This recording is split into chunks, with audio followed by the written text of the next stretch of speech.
Welcome to the channel if you're new here, and welcome back if you're already subscribed. In this video, I just want to give really some food for thought, some potential advice, but equally with this hobby, the main thing should be about having fun and doing things your way. So feel free to just completely ignore everything I say.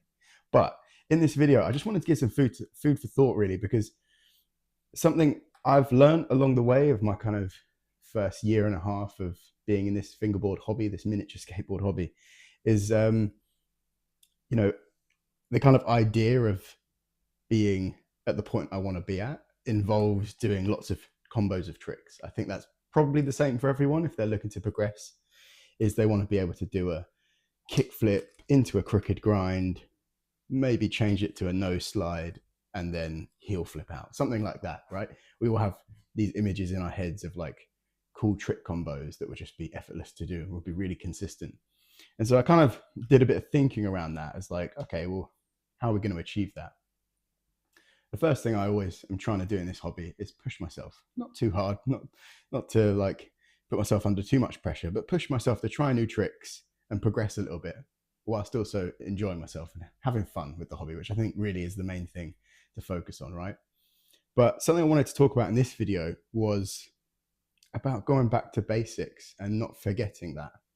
So let's say you're like me, you're an intermediate, you're not really a beginner, you're not really at that pro level you want to be at.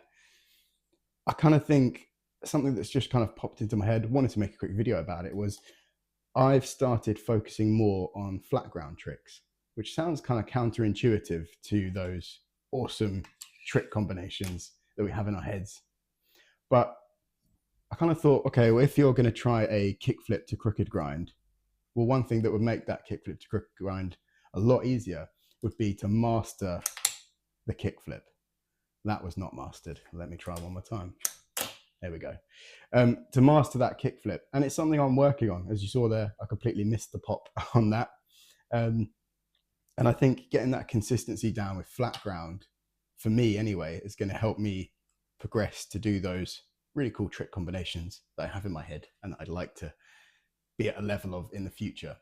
Kind of fumbling my way along this in the way I'm explaining it, but basically I'm saying don't forget about flat ground. One of my favorite pro skaters when I was kind of younger, it's probably going back 10-15 years ago, was Mike Mo Capaldi. And if you've not seen the fully flared Lakai video, definitely go and watch that. It's insane. The opening is awesome. That kickflip at the end might even be a switch kickflip, I can't remember. Yeah, awesome.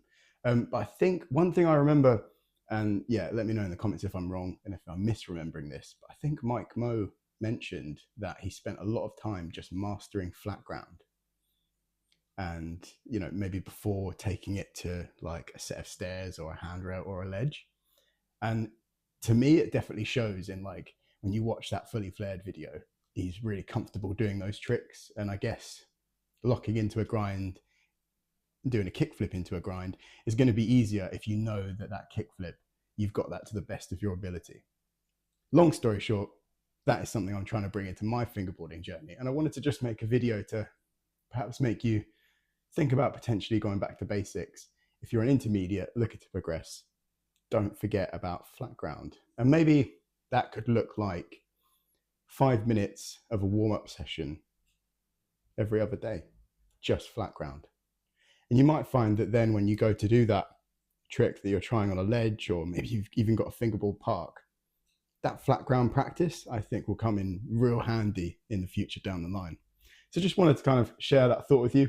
Let me know in the comments down below, if you're an intermediate fingerboarder, let's say you can do a few flat ground tricks, a few flip tricks, and you've been in the hobby for a little while, would you say this sounds like something important? Do you completely disagree with me? I'd love to kind of just get a bit of a debate going in the comments. That's kind of my thoughts behind it, right? Like those flat ground tricks are a bit of a foundation to what you want to achieve in the future.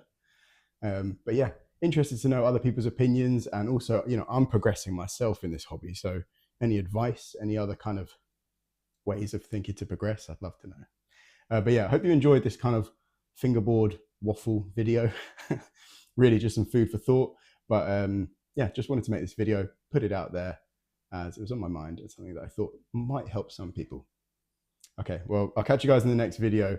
Until then, enjoy this hobby. That's the main thing, and take it easy. All right.